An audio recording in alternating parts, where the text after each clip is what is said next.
And if you actually look at ancient maps in 1736 and ancient maps in 1747 of Africa, you'll find a country called Negro land and the Kingdom of Judah. This is of utmost importance for us to understand how Yahawah is gathering the 12 tribes that are scattered abroad. Because what actually happened is in this Gulf of Guinea in Western Africa, European slave ship holders, they were Ashkenazi slavers. They were of European origin. They were Western Mongols that had infiltrated Britain and mainly Portugal. They were the Ashkenazi slavers. They were wealthy merchant slavers that went down to the coast of Guinea. They employed Mohammedan trappers, Islamics, to go into the Kingdom of Judah and Negro land and take the royal house of Judah captive in slave ships, as it's recorded in the book of Deuteronomy, and bring them over to America, and they became known today as what? African Americans. Who is trying to enslave the African Americans more than any people? Democratic socialism, which is why I am a huge supporter of Brexit and Candace Owen and those that are bringing the awareness. Now, Brexit means what? It's African Americans or blacks that are exiting the Democratic Party because they've been awakened to see that the Democratic Party are the biggest slavers and always have been in the USA. So Candace Owens is doing an amazing job with Brexit, blacks exiting the Democratic Party, realizing that, of course, democratic socialism is, of course, all part of this globalist agenda of what we need to expose. So, all that to say this, Zephaniah, of course, a Negro Israelite, more complex than what Bible scholars would just like to rush through because it is not politically expedient to them today. We're going to see, of course, this area of which Zephaniah, this area, of course, of which we're talking about, Negro land and the Kingdom of Judah.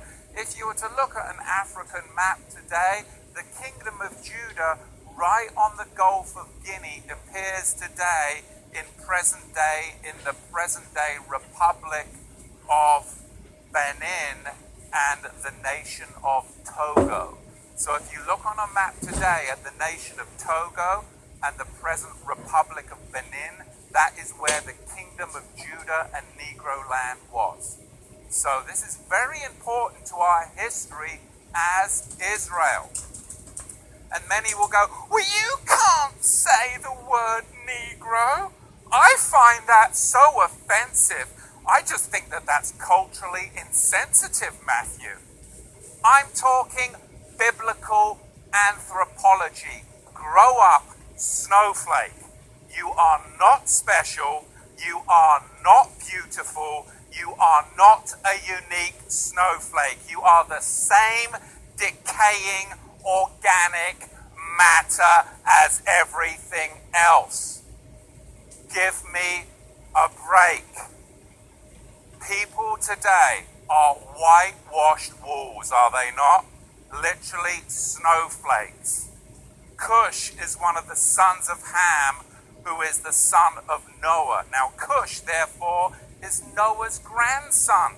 The territory named after Cush is called the land of Cush, and it's actually found in Genesis chapter 2, verse 13, where the word Cush is listed as Aethiopius, or Ethiopia in the Septuagint, the LXX, which is the same word, Cush, that's used in other verses in the Bible. You can find it in Isaiah 11:11, and it comes across as Aethiopius in the Septuagint, Isaiah 45 verse 15, Ethiopian, and of course we just studied it, Habakkuk chapter 3 verse 7, Ethiopian.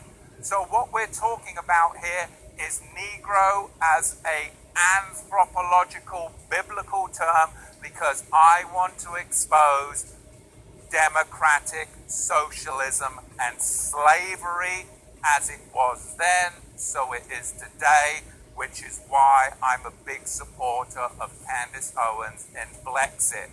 Blacks exiting the Democratic Party. It's good for Israel, it's good for you, and it's good for the prophecies of the Bible, because Yahawah says that he will gather all 12 tribes, and the Ashkenazi are not one of them. Okay? But those taken captive from Negro land along the river Niger in the area that I've just located, that's very important that we understand what we're talking about. So, for Zephaniah's father to be named Cushi means that he was black, Negro, African, a regal Negro from Negro land or the kingdom of Judah. We have ourselves here an amazing black prophet anointed to warn Yahawah's people about his wrath on them for their sin. And of course, this black-skinned prophet is part of the lineage of Messiah. Now, Zephaniah's father was Cushi. His grandfather was, it says right there, Gedaliah. And Gedaliah, his great-grandfather was Amariah. And Hezekiah the king was his great-great-grandfather.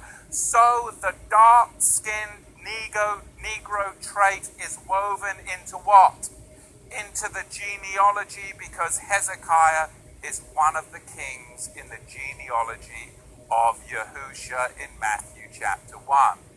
Now, no funky monks would have been preaching this to you, and you're not going to hear this in your local Baptist church, because they want to keep you down and enslaved, regardless of the color of your skin.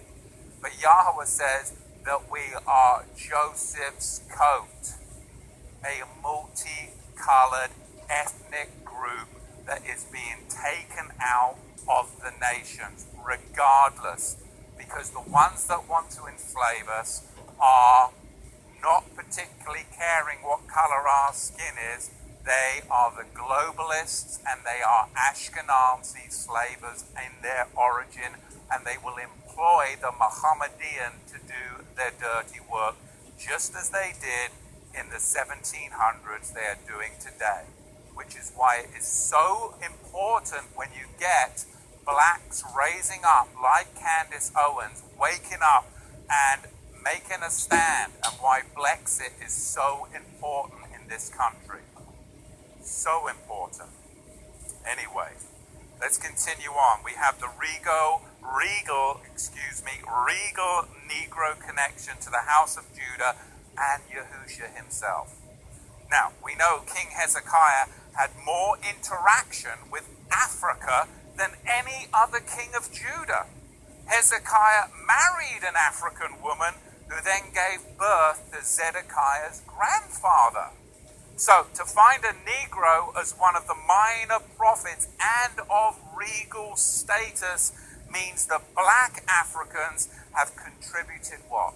Hugely to the total development of ancient Israel in a way that modern history does not want to admit. Because modern history is fabricated history. It is not historical truth. And we have to look at historical truth.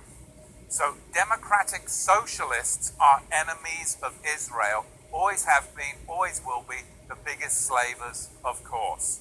Zephaniah was thus of royal descent, a regal Negro.